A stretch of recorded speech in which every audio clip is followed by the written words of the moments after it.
Bom, boa tarde a todos. Muito obrigado pela vossa presença. Fizemos aqui um compasso de espera porque havia gente a sair da outra sala que poderia eventualmente encaminhar-se para aqui e creio que já não se justifica esperarmos muito mais tempo. Eu estou aqui para vos falar de um fantasma, para vos trazer um fantasma, digamos assim. Vivemos todos rodeados de fantasmas, e creio que nada como uma afirmação assim contundente para tentar captar a atenção do auditório. Vivemos todos rodeados de fantasmas, mesmo aqueles de nós que não têm qualquer tipo de propensão para o sobrenatural. E o fantasma que me proponho falar-vos, que me proponho apresentar-vos aqui, o fantasma do Senhor Umbral, não requer dotes mediúnicos especiais, não precisa de uma mesa pé de galo para ser convocado. Vou convocá-lo prosaicamente com este iPad e com esta coluna e convoca ele próprio os seus fantasmas mais pessoais e mais profundos com palavras de uma forma muito terrena. Eis alguns exemplos. El amor, la muerte, la ambición, el sexo, la soledad, estas cosas. El instinto de matar, el instinto de morir. Mata-se e volta a escrever. Sí, escribiendo se mata mucha gente, yo escribiendo mato a mucha gente, a mucha, todos los días. Si no sería un asesino de cuchillo. Les mato aquí. Não sei se foi audível, se calhar não. As condições acústicas não são as melhores para este tipo de som. Mas aquele "eu mato-os aqui" foi seguido do som do dedo sobre as teclas da velha máquina Olivetti que acompanhou este nosso fantasma, vamos continuar a chamar-lhe assim, durante toda a vida. Sobre a presença intangível dos fantasmas, havemos de falar um pouco mais adiante. Por agora apresento-vos este de que vos venho falar, nas suas próprias palavras, Francisco Umbral, e nas suas próprias palavras num dicionário, numa entrada de um dicionário de literatura que ele publicou em 1995 e onde se incluiu. E diz assim a entrada que lhe diz respeito. Umbral Francisco. Nasce em Madrid, 1935, e é criado em Valladolid, onde cedo se destaca na arte de retirar aranhas da teia com um pau, caçar lagartixas, faltar às aulas, roubar o laço às miúdas e bater pívias, punhetas e sarapitolas. Também aprende a mijar para bem longe, a remar no rio Pissuerga e a empurrar miúdas, as mesmas do laço, porque as miúdas são parvas ou masoquistas, para lhes ver as cuecas. Tanto em Valladolid como em Madrid, Albacete, Nova Iorque, Londres, Paris, Zurique, Berna, Roma, Estocolmo, Copenhaga, Munique, Santander e no Terceiro Mundo, dedica a sua vida, ócios e trabalho a passear e a olhar o cu das raparigas, pelo que estaria em condições de escrever um tratado a esse respeito. Praticou também este umbral o progressismo de direita, a fila para as grandes estreias, a corte às marquesas, a entrega do chile à mulher alheia e a amizade ao whisky sem gelo, o que dá uns ares à Bogart. Além de tudo isto, escreveu alguns livros e artigos. Isto é Umbral, pelo próprio Umbral, no Dicionário de Literatura que publicou em 1995, como vos disse, e onde o próprio fez questão de se incluir. Eu estive em casa de Francisco Umbral em janeiro de 2001.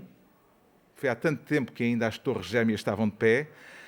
Ele morreu em 2007 e tinha acabado de ganhar, quando fui entrevistá-lo a Majadahonda, nos arredores de Madrid, tinha acabado de ganhar o Prémio Cervantes, que é o prémio literário mais importante da língua espanhola. Era, portanto, já um fantasma premiado. Era alguém com uma vida pública intensa, um escritor famoso, famosíssimo em Espanha, embora pouco conhecido ou quase nada conhecido em Portugal, mas interessa-me mais esta parte, não tanto a da fama.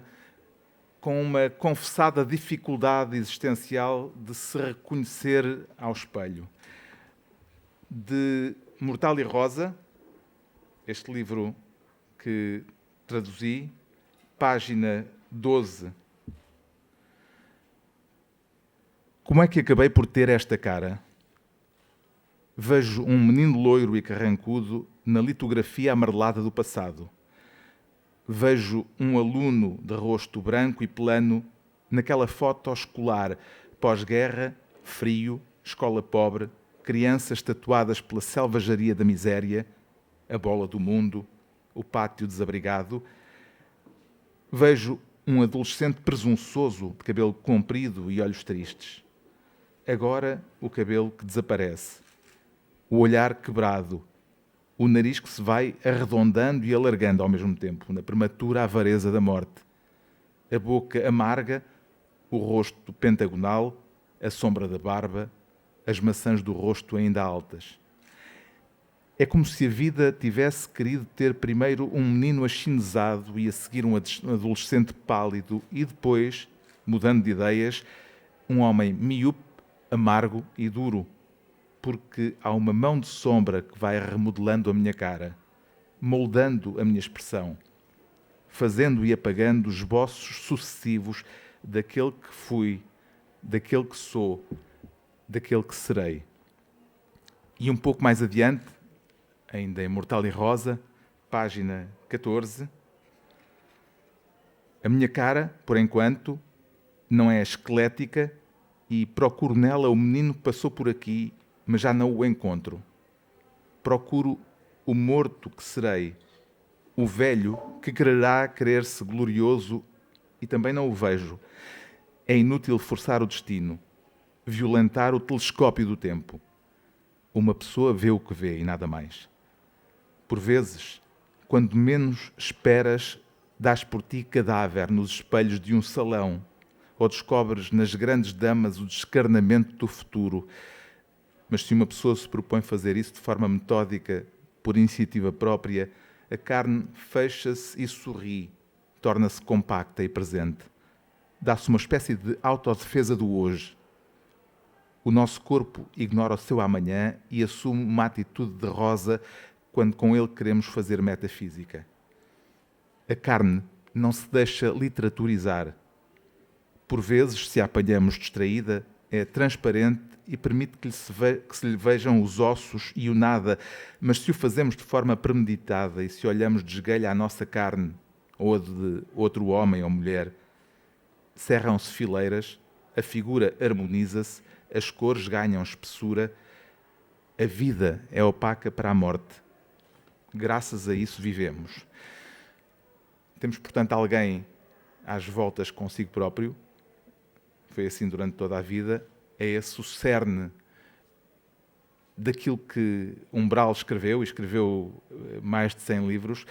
Isso e também a memorialística e a diarística de caráter, digamos, mais imediato, porque grande parte da fama que alcançou tem a ver, sobretudo, com o que escreveu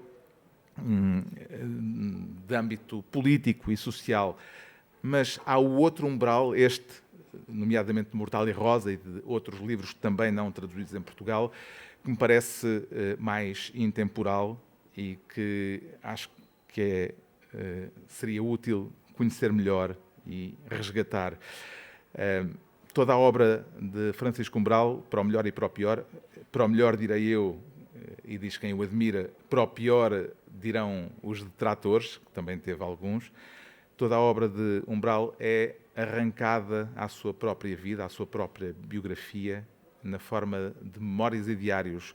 Ele definia-se como um memorialista lírico, sem se esconder por detrás dos disfarces da imaginação, ou na expressão dessa de Queiroz, sob o manto diáfano da fantasia. Todo el mundo escribe de sí mismo, pero no lo dicen, ponen otro nombre. Que yo lo que tengo que hacer es contar mi vida, es lo que han hecho los buenos. Porque mi vida es todas las vidas, porque todas las vidas son iguales en el fondo. Y tienen 3 o 4 temas dramáticos, profundos, humanos, generales. en esa especie humana y por lo tanto contando mi vida estoy contando a los demás. Porque a minha vida é todas as vidas. Ao contar-se, Francisco Umbral está a contar-nos.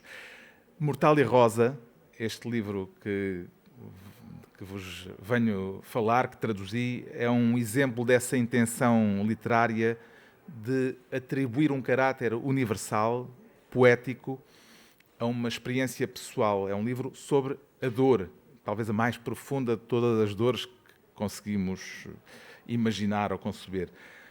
Podemos chamar de romance, claro, porque desde o Ulisses de Joyce, que agora está a fazer 100 anos, o romance deixou de ser apenas aquele género da chamada história bem contada, passou a albergar formas muito diversas, que é o que acontece neste Mortal e Rosa, cruza memórias, apontamentos diarísticos, reflexões existenciais, comentários sarcásticos e grandes cargas explosivas de poesia.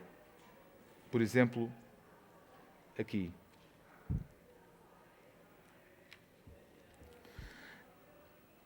A criança participa da fruta, do gato e do homem. É um cruzamento de indivíduo, maçã e felino. Anseia enormemente pela vida e não sabe que está dentro da vida, que nela foram alcançadas e se detiveram correntes de séculos e que é habitada pela atualidade. Não a ver de vez em quando como filho, mas como milagre das colheitas, como criação momentânea do tempo. Todas as forças da vida passam por ela e com esta mesma matéria com que se faz uma criança poderia ter-se feito um tigre, um pomar ou um regato.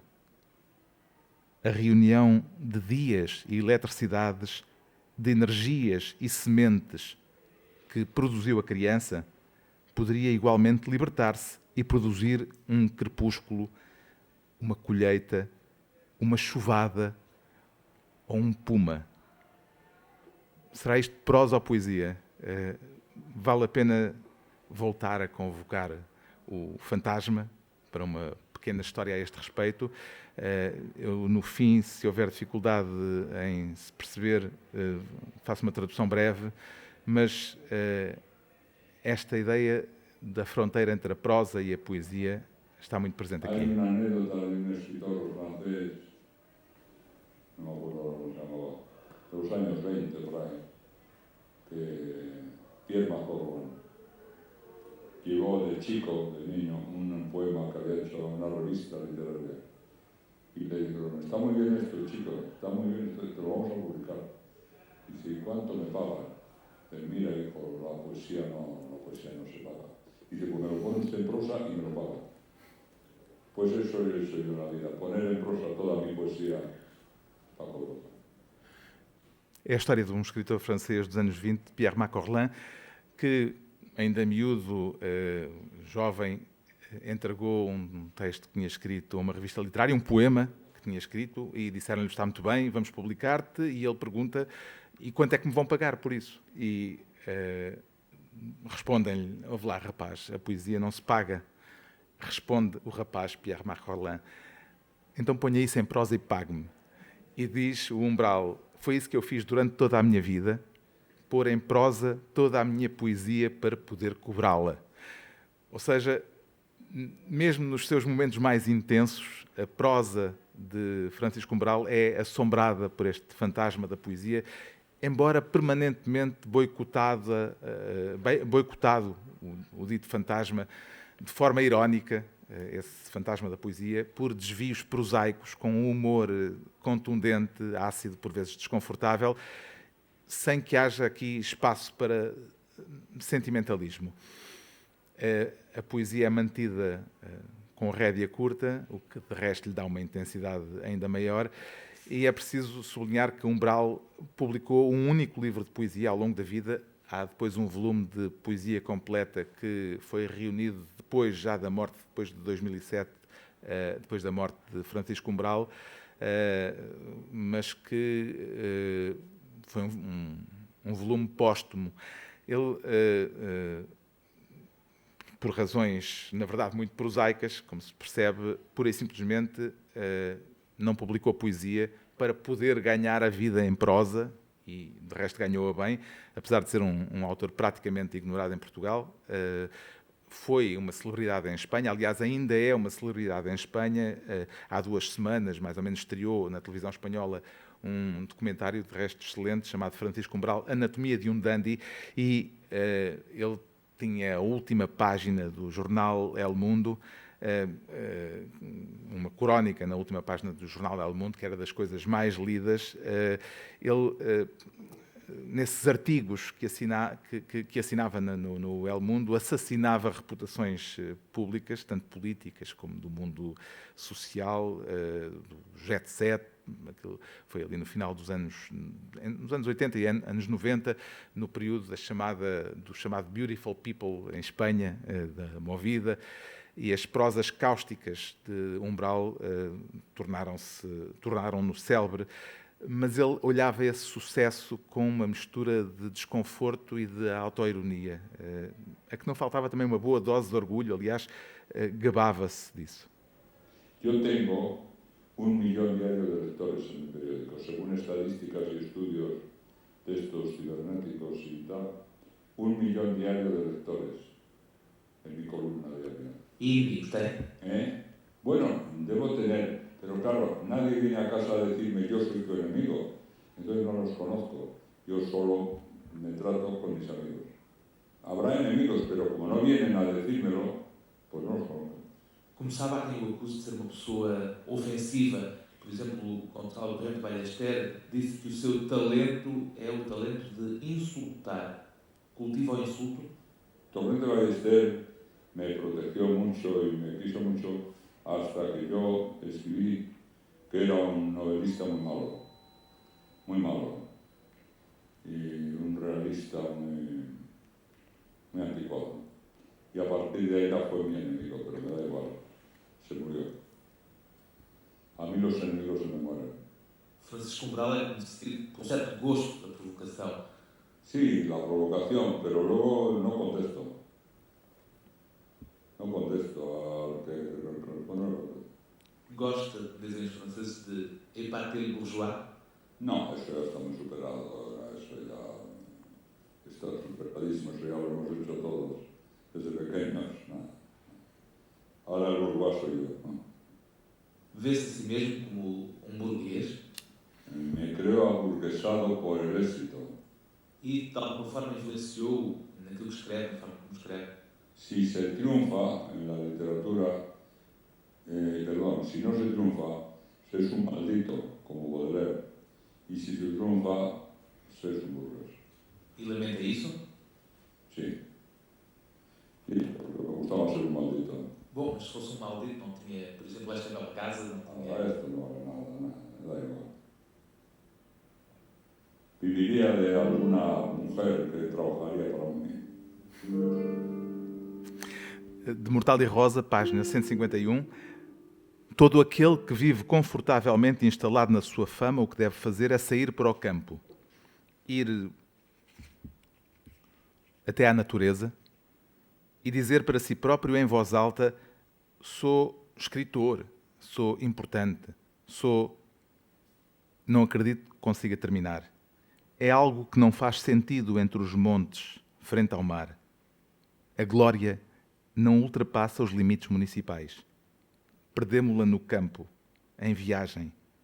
É preciso chegar a outro município, na melhor das hipóteses, para a reencontrar.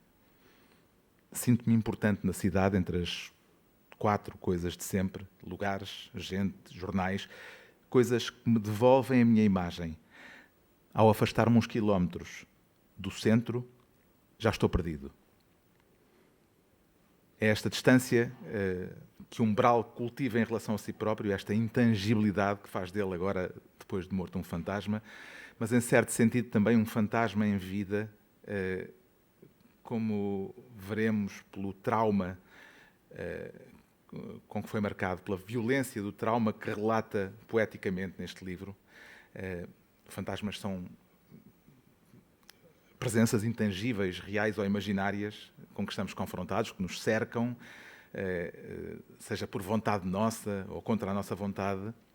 Aliás, neste tempo de redes sociais e de comunicação à distância, de contactos virtuais, esta relação com espectros, com o intangível, talvez esteja hoje até mais presente do que nunca nas nossas vidas, mas atrevo-me a dizer que a literatura sempre foi um território de fantasmas, porque estamos sempre a convocar vozes que estão mudas, e os livros são isso, são vozes mudas, pacientemente à espera de poderem vir a ser convocadas por nós. Quando isso acontece, quando as convocamos, quando abrimos um livro, tal como quando Aladino esfrega a lamparina mágica, faz-se emergir o espírito, o gênio da lâmpada. Essas vozes soltam-se de acordo com a disponibilidade e a sensibilidade de cada um de nós. Temos fantasmas tão educados que adormecemos no seu ombro, escreveu a Natália Correia, e acrescento eu, até adormecemos com eles na mesa de cabeceira, no caso dos fantasmas, dos fantasmas em livro. Vou abreviar um pouco, porque ia enterrar aqui pelo território dos fantasmas, também com recurso a um outro escritor espanhol que gosto muito, este felizmente mais conhecido em Portugal, que é o Javier Marias, que tem um livro, aliás, chamado Literatura e Fantasma, mas como se faz tarde e como imagino que haja vontade de ir jantar, vou abreviar saltando já para aquilo que é o aspecto central deste livro, que, como já vos disse e como já viram, faz digressões muito largas por muitos aspectos de ordem existencial, de ordem filosófica, de ordem poética, sobretudo, mas é um livro fundado na memória de um trauma que é a morte de um filho. O livro nunca explica muito em detalhe nada dessa circunstância. Sabemos por outras leituras que o filho tinha 5 anos e morreu na sequência de um processo de vacinação, mas isso não é explorado, porque este livro é sobre a dor, não é sobre aquela circunstância específica. E é importante reter este aspecto poético em que a circunstância pessoal, e essa, no meu entender, é a melhor forma literária que podemos encontrar, a circunstância pessoal, mi vida es todas las vidas, transcende essa situação específica e comunica connosco, com a nossa própria experiência, fazendo-nos viver essa experiência particular de que o autor parte. Este é um livro assente, como vos disse, sobre a morte de uma criança cujo nome não saberemos durante todo o livro, porque sendo uma criança concreta que viveu e foi registada num tempo histórico concreto, é poeticamente todas as crianças, ou seja, uma assombração, em certo sentido. Página 192 de Mortal e Rosa. Nas escadas rolantes das lojas, dialogo com o meu filho morto. Frente aos quiosques de jornais, sou uma página rasgada levada pelo vento. A vida ficou oca de tempo. O tempo ficou oco de dias. O tempo criamo-lo nós, vivendo, esperando, avançando. Se nos demitimos da vida, o tempo deixa de existir. O tempo é a nossa impaciência. Sem impaciência, as esferas param e o mundo descobre a sua futilidade de boato inútil, de traste velho, de coisa abandonada. E na página 139...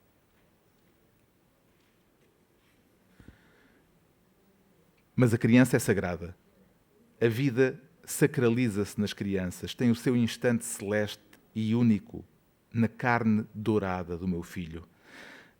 Há uma acumulação de pureza, uma aglomeração de tempo e de presente no corpo nu da criança, na sua vida nua, uma decantação da luz e da palavra. E por isso a vida é sacrílega quando profana a criança, quando atenta contra ela. A vida é suicida e ignorante quando se enfurece contra a criança. Nega-se a si mesma e o sofrimento das crianças contém todo o horror de uma profanação. Uma criança doente é uma blasfémia que a própria vida profere. Com o sofrimento das crianças descobrimos que a vida não é nobre, nem boa, nem sagrada. Descobrimos como a vida é uma besta cega que se come a si própria. Quase todos os movimentos do universo são estúpidos e o atentado contra a vida da criança é a destruição do único aspecto sagrado da existência. A biologia é blasfema. A sacralidade da criança é algo que ilumina milagrosamente o universo, mas o barro original acaba sempre por ditar a sua terrível palavra contra a vida. Uma criança doente é uma visão do suicídio incessante da espécie. É, mais do que um crime, uma profanação, e depois disto só resta a mera rotina vegetativa, depois de abolida qualquer possibilidade de ascensão do homem a si mesmo. É terrível, mas é um livro com momentos redentores. Quis dar-vos, sobretudo, o aspecto que está no cerne do livro, do romance, se quiserem, mas muito mais do que esse aspecto traumático e doloroso, há todo o resgate que, no fundo, é o diálogo com o filho, que nos transporta muito mais para a vida do que para a morte. O diálogo com o filho que a morte não interrompeu e para o qual nós somos convocados, porque esta é uma história não apenas particular, como já vos disse, mas uma história universal. E, concluindo, deixo-vos ainda um último excerto desse diálogo que, por isso falei de fantasmas durante o tempo todo, é uma invocação e uma evocação de alguém que é já um morto, Francisco Umbral, sobre alguém que era um morto no momento em que ele escreveu, o filho dele, mas que, em todo o caso, são duas figuras que, pela literatura, e esse é o sortilégio de literatura, nos insuflam de vida. Escrevo-te, filho, a partir de uma outra morte que não a tua, da minha morte, porque o mais desolador é que nem na morte nos encontraremos. Cada um fica na sua morte para sempre. A morte é distância, só distância, e só em mim podes viver agora, tal como habitaste em mim, filho. E só em ti posso viver. Só está vivo em mim o que está vivo em ti, a memória. Só vivo, estando vivo, no que tu vives, estando morto. Toda a loquacidade do mundo me fala do teu silêncio. Todo o silêncio do mundo fala eternamente da tua adorável loquacidade. Concluindo, é esta adorável loquacidade de um fantasma, aquilo que eu chamo poesia. O livro chama-se Mortal e Rosa. Obrigado por terem vindo e espero que possam ler o livro e gostar dele. Boa noite.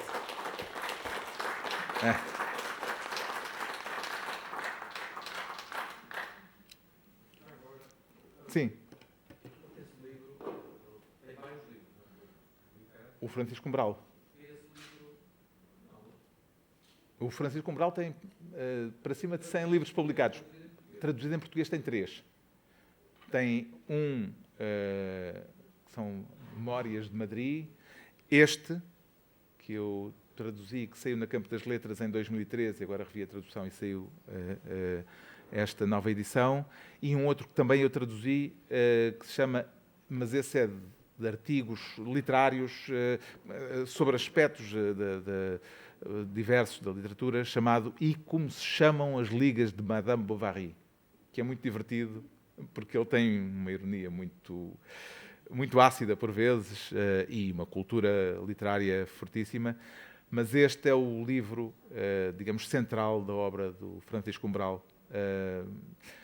Pelos aspectos que têm a ver com a memória traumática de que vos falei, e porque nele, digamos, está a súmula daquilo que era a figura existencial do Umbral, para lá da espuma dos dias e para lá de...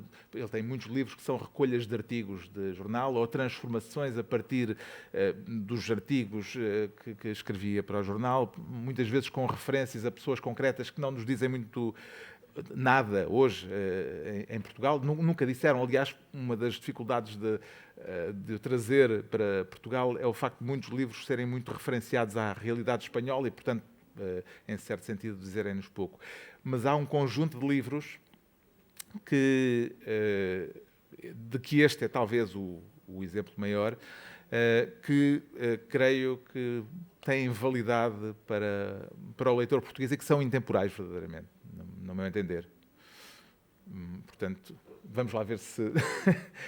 quando o livro saiu na Campo das Letras, na primeira edição, passou despercebido, e eu fiz muita força, porque é um livro que gosto muito e com que tenho um diálogo forte, para que ele fosse reeditado. Vamos ver se há espaço para trazer outros livros dele. Sim, vamos ver se consegue fazer com que haja outros livros a traduzir em Portugal. Muito obrigado. Não sei se tiverem alguma questão adicional, estou à vossa disposição. Não? Pronto, então vamos juntar.